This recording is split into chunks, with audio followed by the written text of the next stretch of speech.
Yeah, so get back to the CIA, you heard? You're the right guy. Get back All to the right. CIA. You asked me about Yeah. Maximus. So,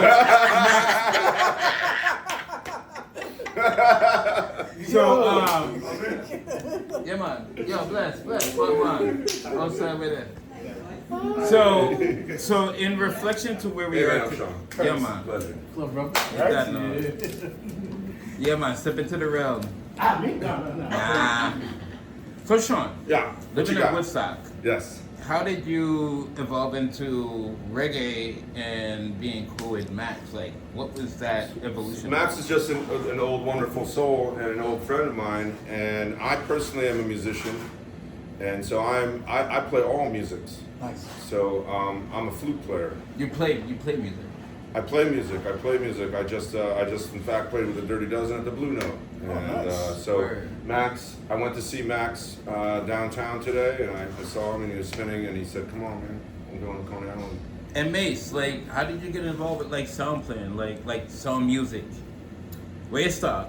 Started off in my house with my father. The Every basement? Saturday, they would have their weekend events with the family, and every Saturday it was a party at my house, and that's when I started loving music.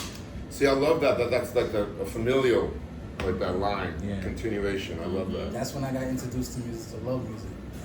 I'm gonna ask you a question. What's your favorite song? My favorite song. Your favorite reggae song? favorite reggae song. Yeah. I'm very narrow with it. My favorite reggae song is "Survival" by Bob Marley. Yep. What's yours? That's kind of like I was pretty much gonna go there. That's why I just looked at him like Yo, that. I was you like, shut fucked up, this dude. up. You fucked this up because that's my favorite album in general. Yes. The whole album. The whole album. Yeah. Yep. Yours? Yeah, I'm gonna go in the same direction because how could you not? I was introduced. That's how I fell in love with music. So my father is a veteran. So straight out the army, of course, you know, by the time they was in Vietnam and all that, reggae music was the healing process for them while they was fighting the war, while they was in Vietnam, while they was doing all that. So when my father came out, like I said, it was always record playing on a Saturday, Sunday. It was always a reggae music here, Haitian music here, but majority reggae. And his Bob Marley was his number one music selection. He had every Bob Marley record ever made, from when he had made it in the 70s to when he stopped making them. And that's when I fell in love with music, 'cause that's all I heard. See, I came a little later to reggae in life because in Woodstock, reggae wasn't, a focus of the community. There was some It was jazz. more like hippie, right? Hippie. So there was, but like Woodstock was an interesting place back when I was growing up. Like the heavies of the world rode through. Yeah. Like Jimi Hendrix came through. Oh, yes. Bob Yes, Dylan came major through. festivals were in Woodstock. major- In Woodstock. What And happened then, in Woodstock? like poets would come through, playwrights, just like all this just an amazing number of like intellectual and artistic, vibration going through town. And I ended up going classical. Like my training is in classical flute. And then I've stepped away from classical and gotten much more into improvisation and funk and jazz and reggae and dub and whatnot. And house, actually, Jeff DeGuillaume, you know him, house guy who's Haitian? Yeah. I did a track or two with him. Nice. Yeah. Oh, nice. Yeah. He's in Brooklyn. That's a good connection. That's a good connection. So tell me, so Mace, Mm. you actually alluded to something earlier, and I'm gonna tap into you.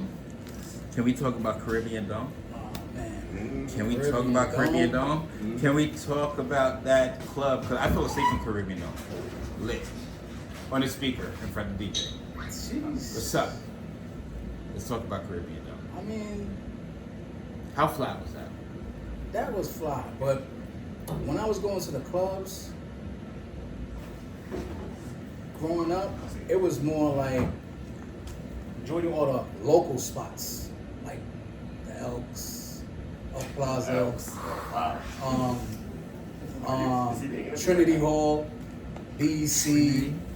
I went to those type of stuff, and then I attended Biltmore Ballroom one time because I wasn't allowed. I wasn't allowed to go when I was younger. I wasn't allowed to go because the older guys that I grew up around that was in the sound business, wouldn't allow me to go because Biltmore Ballroom was. That's all. That's okay. Yes.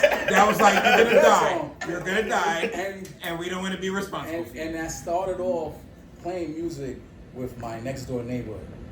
His name is Greg, and no relationship. No relation. And That one? the name of their sound was called Intramedia. And then around that area was like all the local sounds that they was playing inside Biltmore Ballroom. You know, I was in Biltmore Ballroom as a young child, Yes. carrying wires See? and crates. And then, Oh, by the way, Dangles, Yes. welcome to the CIA right next to you. That's right. Yeah. I see right now.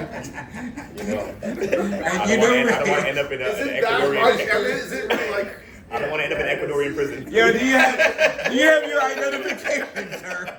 don't want to go there. Which one of these guys doesn't belong? Well, no, wait till Max gets here. Then you do join Yeah, the you party. Yeah, just like toward the river. Toward the river. So Dangles, Yes. just to catch you up, we've been having a conversation about the culture, about first of all diversity, Yeah. which is so dope, right? Like I'm watching these gentlemen talk about very dynamic things that are very similar to each other, and they're just spoken by different dialects. Yep. You know, don't mind the CIA. Put your ID back, right? I didn't even take it out. I Right. wasn't trying to DJ support it. Mason act like he was shy, but he's not shy no more. We outside. Once he gets talking, he's all right. But you know, like you were bringing up with your dad, like coming from there, and it was like, you know, coming from Woodstock. I'm a total activist type of person, and it's like that political kind of cathartic thing that was going through the music. Yeah. You know, I don't know if that's still today present as much. That kind of total societal cathartic, everyone galvanizes on the same type of, that one song for everybody means the same song, thing, you Sound of know? Revolution. I'm not sure if that still exists, but like, that resonated with me, you know, in terms of in terms of Bob Marley, man. I mean, specifically, Everybody Confrontate, like connected. that album is like, Mhm. that's heavy shit. But that's one thing I give to him. He made a connection with everybody was one, Yeah. and it worked. It was like a formula that worked for everyone, white, Yeah. black. Why? do you Wherever think? you're like from. that is it just the upbeat of reggae? It That just- somehow is good, like just grabs a hold of you. It's just that, and it's just the way he made everything united. Yeah. So my opinion of what Bob Marley did as a strength was unification. Yep. It was very unifying. There was no dysfunction and divisiveness about his music. It really was like, I don't for the care who government. you are. Yeah. Be good. Unless you're a politician. Yeah. Then maybe Right? Unless you want to shoot, You're Bob right? Marley. Right. Right. So I asked these gentlemen. So I'm gonna ask you, what is your favorite reggae song? Favorite reggae song? Yo, and by the way, you're a DJ. This is really heavy. I know this is a massive question. Hard to pick one. That's why. Yo, he got the finger to the It is. This is serious. He's thinking. Favorite? I mean, okay. I'm gonna get a little nerdy here. We're talking about reggae as a overall genre. We're talking like reggae, like protest reggae. We're talking like lovers rock. Like where are we going? Because I have different Okay. favorites. on You want that. me to narrow it down for you? Please do. I'm gonna make you uncomfortable. All right, that's fine. Protest reggae. Protest reggae. Ooh, Um, When is that album competition? There it is. Protest reggae is probably War by Bob Marley. why?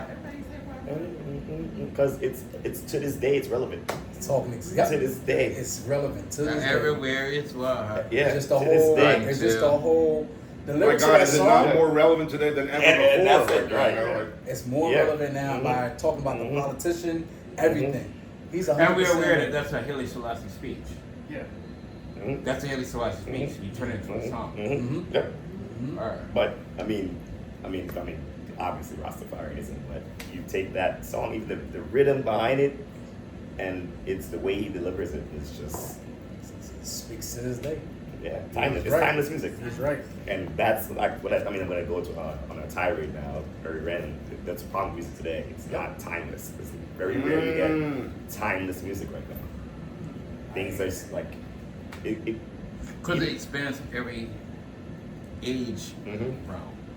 Right. Every decade. Mhm. It's still relevant. Yeah. well, if you ask somebody who's 20 right now, Mhm. would they agree with us? Probably not. No. Right. Probably not. They would probably even be offended. Right?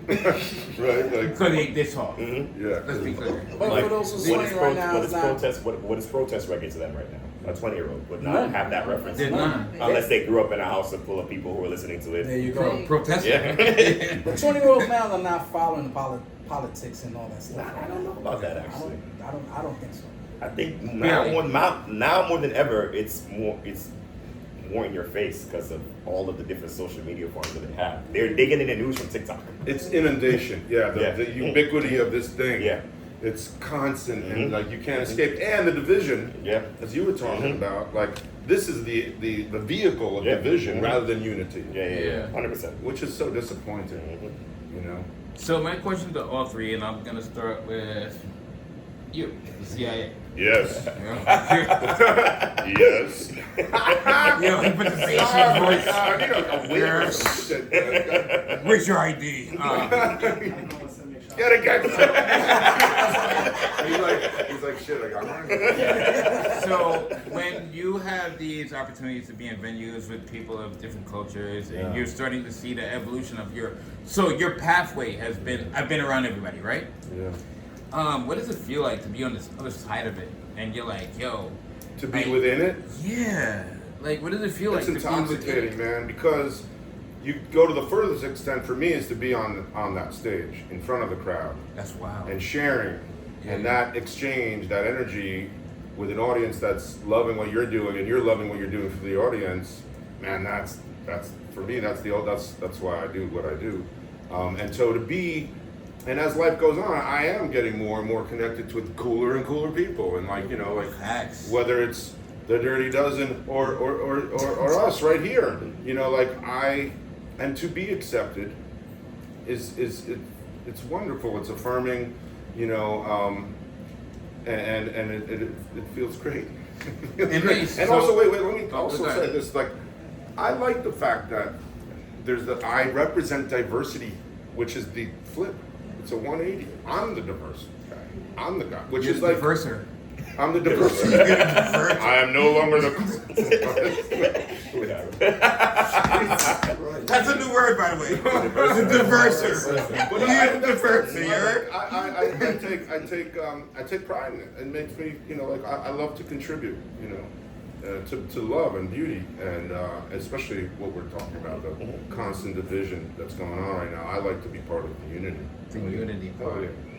Mace, coming from where you come from, same question. How does it feel to be part of this culture at this moment? What's your responsibility? Just culture or just Just our reggae culture, what we doing, what we promoting. I don't know. I grew up around it, so it's just like it's. Oh man, I don't know. So loving the culture of reggae is something that I think it's universe. Like it's because I'm Haitian American. So growing up as a Haitian kid, of course, we have our own music, our own style, but believe it or not, we love reggae. We love reggae. We love listening to reggae. Majority of our style, a little bit of it comes from that reggae beat, that reggae style in a way. So I say just being around it, just being in love with it, it's just like it's natural to me.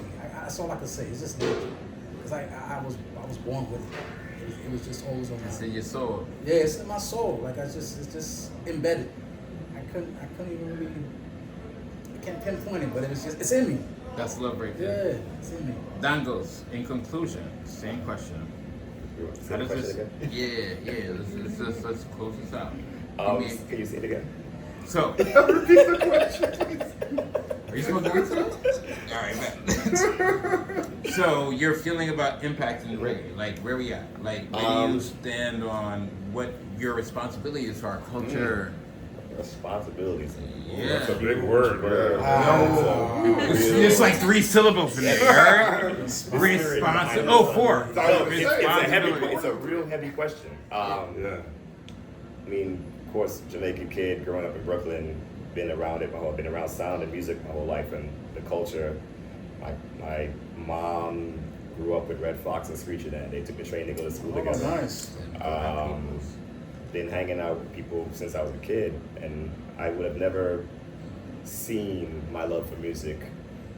Didn't think that would get me to hear part member of Federation Sound in front of, about to do a show in front of thousands of people right now. The responsibility of it, it's probably something I've never really considered until you just asked that question. It's heavy. Represent for the culture. Given this opportunity, can't let it go to waste. So I take that very, very seriously. Can't play around. So responsibility aspect, I think it's a huge, not burden, because shit, I'm doing what I love. This is joy. This is joy. This is real joy. To be able to make a living off of something I really love with people I love to be around, and being around, like to your point, meeting cool people I'm cool every single day. Like I hang out with people like you guys. It's great. I wouldn't trade this for the world. Show my wife and feel differently. But it's the best. Yeah. That's all I got. I mean, you are carrying forward, right? Like you're Yeah. the listener of the Federation, so Yeah, I know. It's it's your privilege yeah. to continue what they've built This foundation. Yep. as in a culture, a society that's all about, like we said, nothing that lasts. Like everything is quick, right? It's quick fashion. It's quick cars. It's Yeah. nothing's built to last Right. anymore. So it's on you in now conclusion, to can I get the handle it. gun fingers that you do when you do your thing? You're like, the CIA is popping. All right. That's the real guns. The real guns. All right.